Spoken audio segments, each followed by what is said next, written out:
Pour yourself a cold one. Let's strike 'em, huh? And listen to Ross Tucker break down the top college prospects on another tasty edition of The College Draft. Yeah, it is Daddy Soda time here on the College Draft Podcast presented by DraftKings. I'm Ross Tucker, former NFL offensive lineman, 5 teams, 7 years. Those of you that check us out on YouTube, youtube.com/Ross Tucker NFL. You can always check out, you can see the game balls, the helmets. Kind of a cool setup I got here. Kudos to my wife who told me to get the built-in cabinets a long time ago. Who knew we'd be doing all the Zoom stuff, all the video stuff? It has worked out extremely well. Very happy about that. You can check me out on social at Ross Tucker NFL. Check out all of our shows. Already posted the Power Rankings Tuesday of the Ross Tucker Football Podcast. Already will get the Even Money Podcast up a little bit later today. So we've got some really awesome things going on always over at rosstucker.com, including you guys getting the best gift ever for a loved one over at myfrontpagestory.com and potentially winning the free Madden if you send it to me, Ross at rosstucker.com.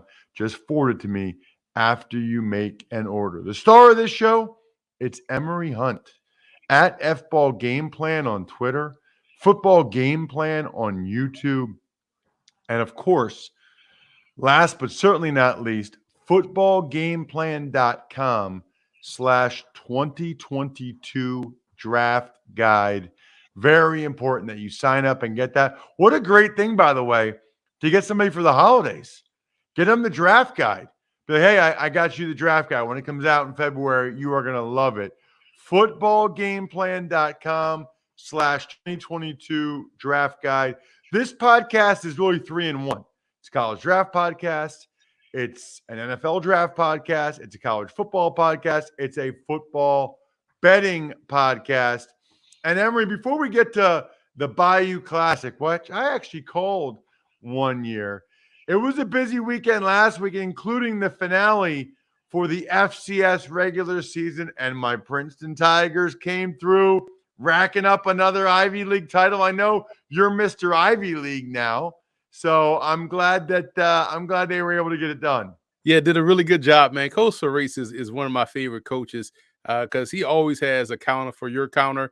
And I wish they were, I do a FCS kickoff TV show, and we did a segment on why the Ivy League should move up as a collective to the FBS, play in a bowl game, and continue to make billions, because that way you get to see either Princeton and Dartmouth play one more time for a title game in the Ivy League championship game, or both teams can go and play in a postseason all-star game. You schedule non-conference against, Rice, Vandy, Tulane, Duke, Wake Forest, Northwestern, Stanford. You already play your 7 conference games. Then you go bowling. Make it easy. Honestly, man, I would just take them allowing the Ivy League champion to go to the FCS playoffs. It's never happened. To me, it's a total disgrace. The lacrosse guys, the hockey guys, the basketball guys, and gals can all go. But the Ivy League football guys can't go, can't see how good they are. There's some years where there have been some Ivy League champs that would do some damage in that tournament. Princeton 2018, for sure. Absolutely.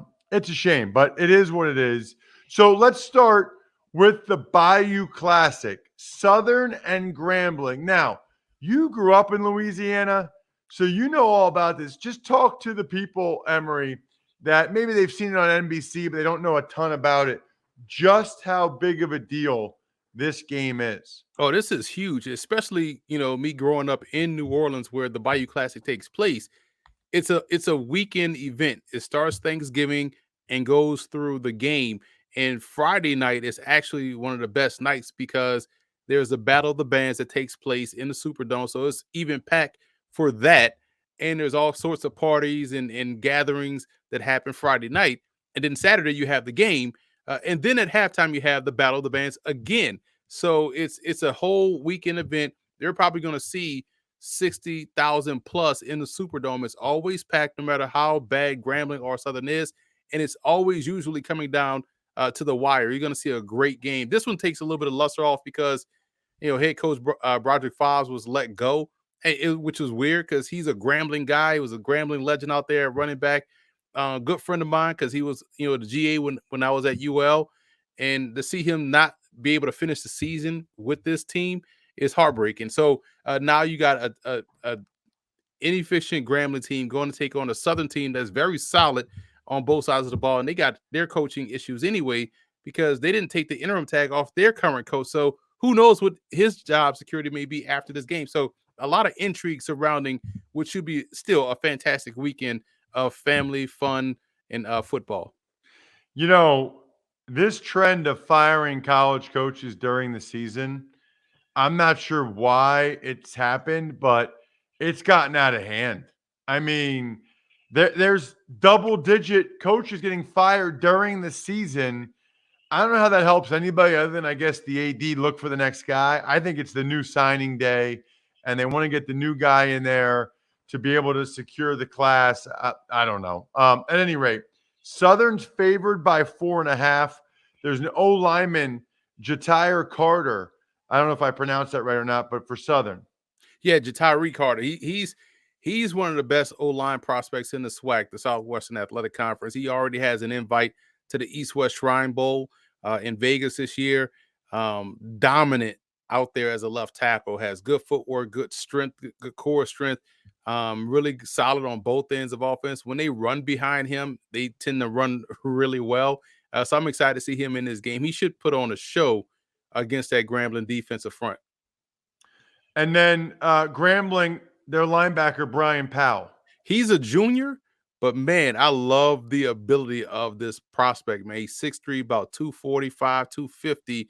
He's a great pressure player, an aggressive blitzer where he's throwing O-linemen out the way to make plays in the backfield. So he's a constant nuisance. And if they're going to disrupt Southern's run game, he's going to have himself a huge day. And I think next year we'll be talking about him if he stays at Grambling, because that's the other thing that, with the coaching firing, the grad transfer or the transfer portal was popping, day one after the FCS season. So if this guy stays at Grambling, he should be one of the pro prospects we talk about next year.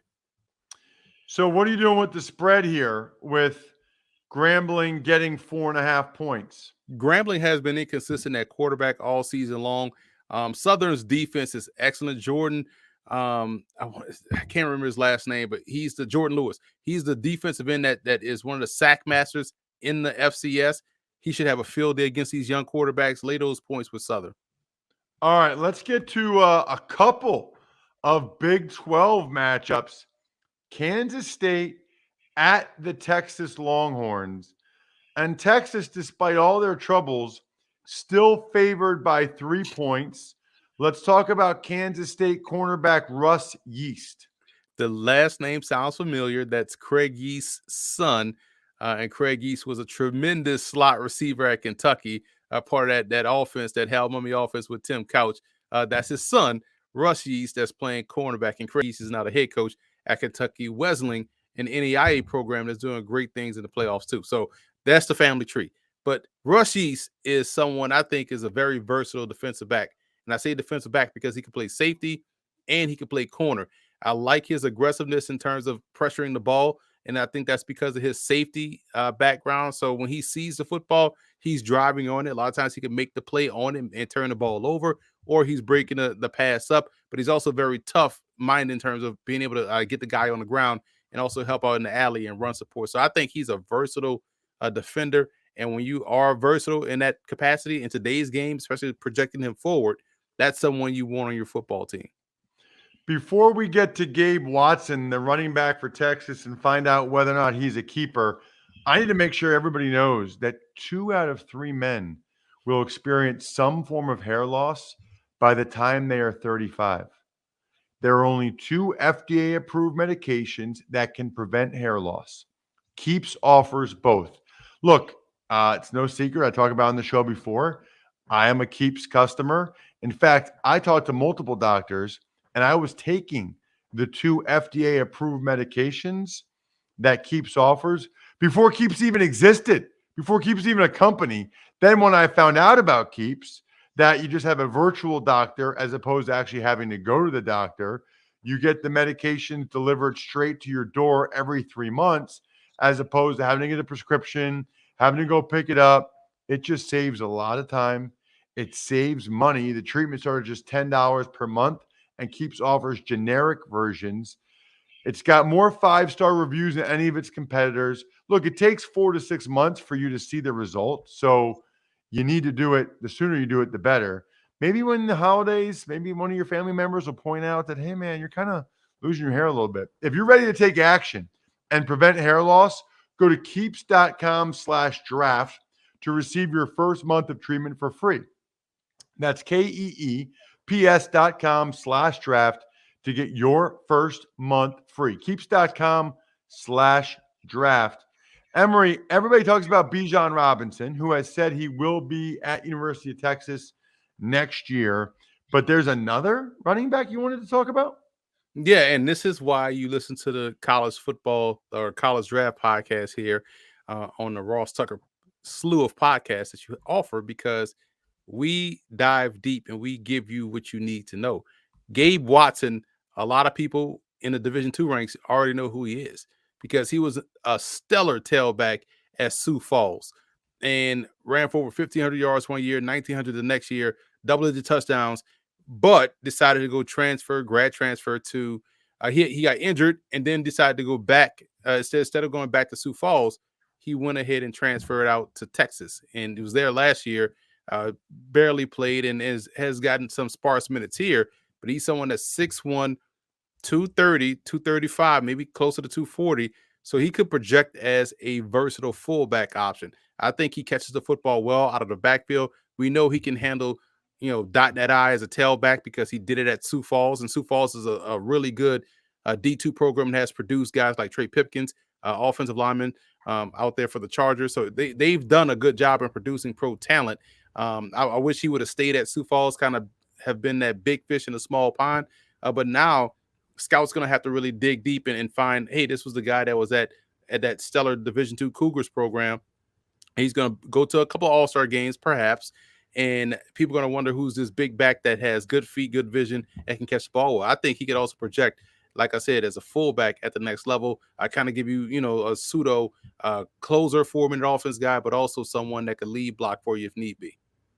All right, so what are you doing about the spread here with Texas laying 3 points against K-State? The game is at Texas. Listen, Texas already has a good win, on their schedule, and that's against the 10-1 Raging Cajuns. So that's a really good look for Texas, right? You got it in week 1.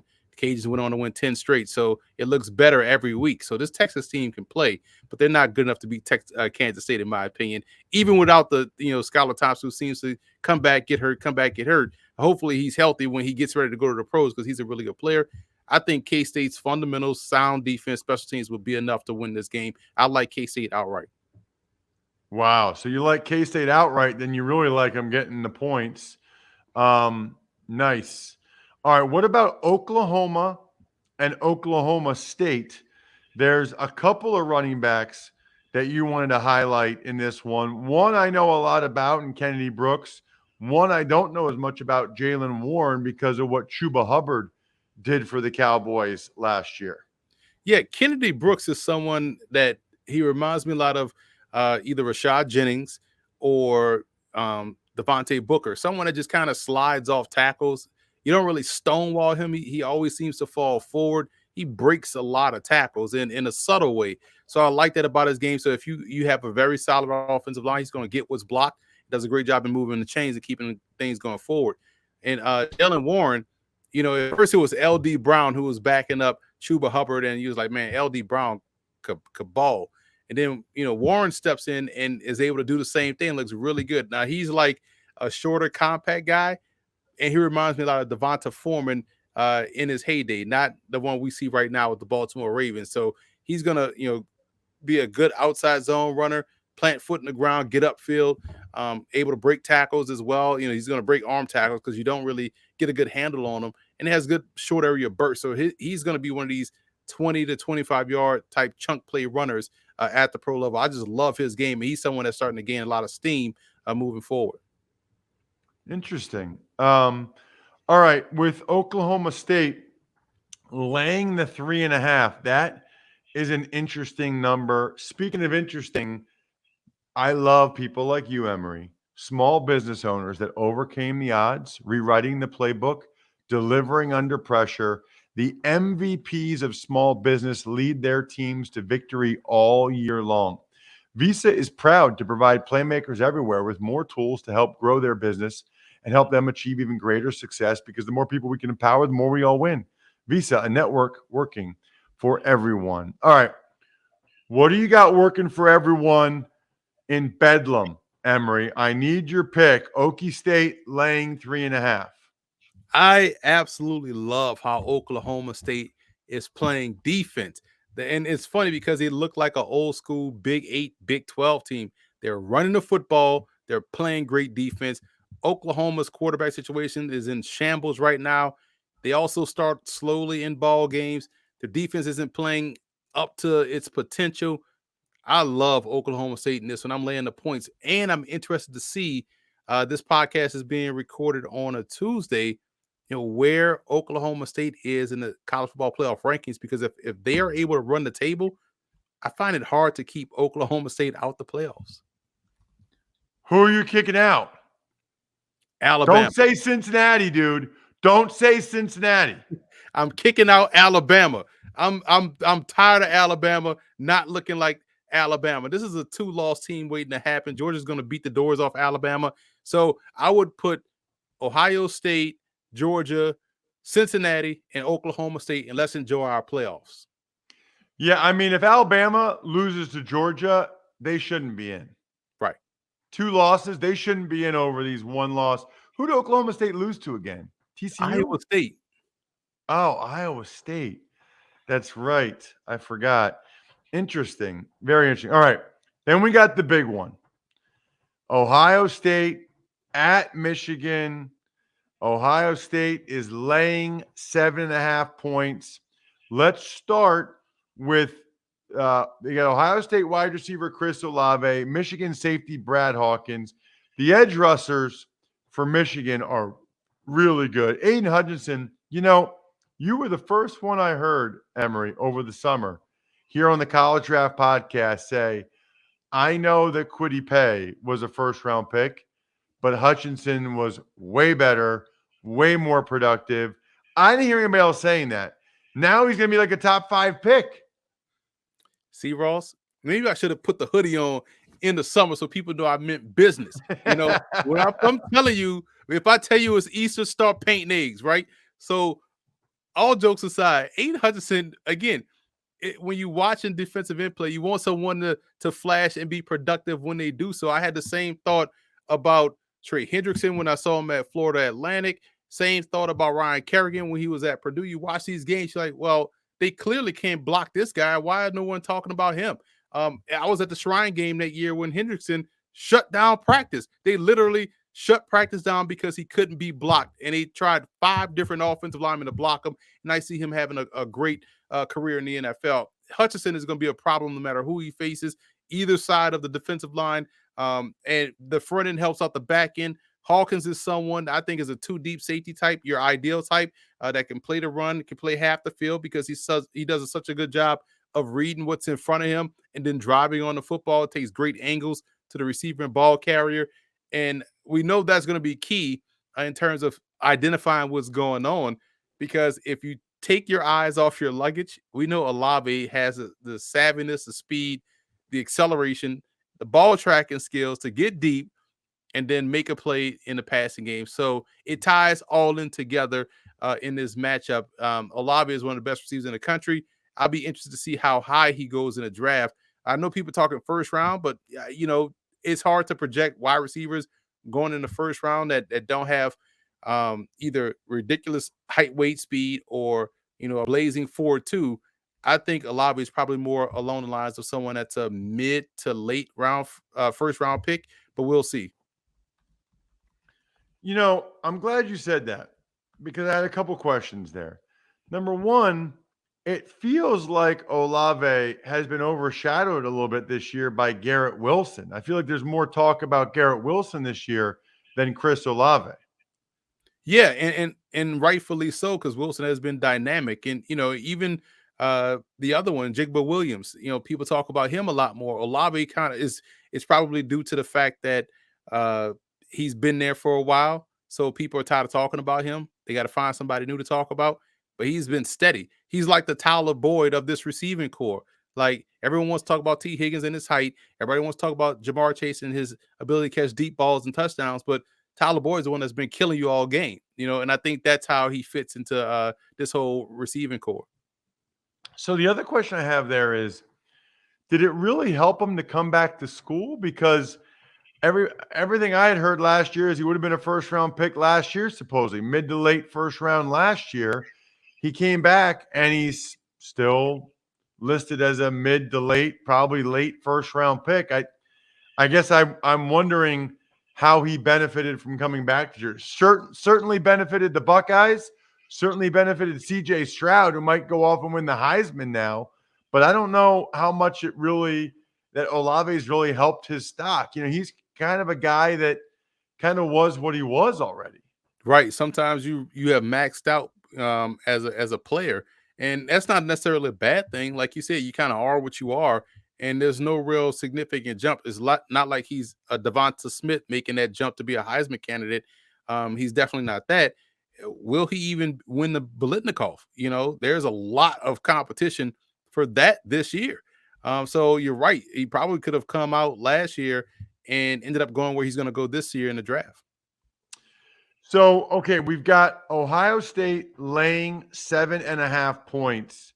The game is at Michigan. I was surprised that they beat Michigan State that bad. I mean, they embarrassed them. I was not expecting that. What do you see going down in this one? Man, I was on this podcast loud and wrong last week, thinking that, Michigan State, they'll play their best game. And last Saturday, I had the broadcast of Morgan State, Georgetown, and they played at the same time as Michigan, Ohio State. So I'm in between commercial breaks. You know how it is, Ross. You pull up the phone, go to the scores, and try to, see what's going on elsewhere. And I quickly see like 28-0. I'm like, please come back, Michigan State, because I was so loud, bombastic, and wrong. I need you to keep this one close. But man, this Ohio State team is playing ridiculous football right now. They're playing now how we thought they'd play earlier in the season. Michigan is a really good football team, so I think they'll do a much better job than Michigan State. They'll keep it close, but man, lay those points with the Buckeyes. They're just on a whole nother level right now in terms of how they're playing. Interesting. All right, we will do exactly that. Your wish is our command. We will lay the points with the Ohio State Buckeyes 7.5. I never liked that hook there, that extra number. But watching Michigan against Penn State, they've got good DNs. They're going to have to be all over Stroud, and they're going to have to play keep away. They have to run the rock. Like, they actually have a good formula with their DNs and with their offensive run game to try to keep it close. I think that spread sounds about right to me. Emory, fantastic job as always. Make sure you check him out at FBall Game Plan on Twitter, Football Game Plan on YouTube, and then footballgameplan.com/the 2022 draft guide. Never too early to get ahead of that. Great stuff as always, Emory. Happy Thanksgiving, Ross, to you and yours. And remember, Monday, stop eating Thanksgiving food. You got until Monday before you can throw it out. Likewise, man. You know what else is awesome, by the way?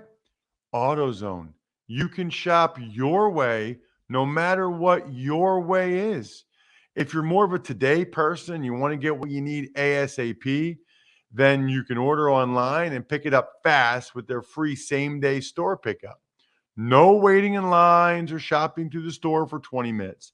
If you're more of a tomorrow person or it's a job that can wait a bit, you can order what you need on AutoZone.com with free next day delivery. You can even order as late as 10 p.m.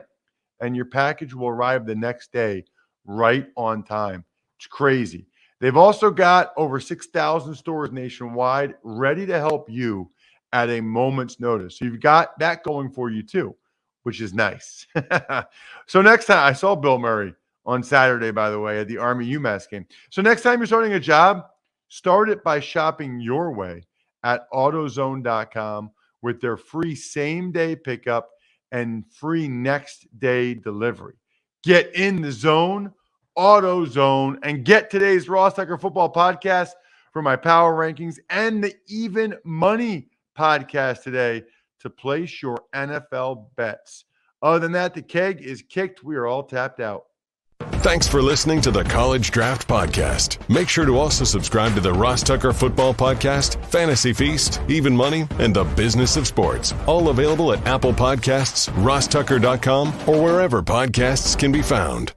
A lot of times on the show, I mentioned DraftKings. Here's what you need to know. You got to be 21 or older, New Jersey, Indiana, or Pennsylvania only. New customers only. Restrictions apply. See DraftKings.com/sportsbook for details. Gambling problem, call 1-800-GAMBLER, or in Indiana, 1-800-9-WITH-IT.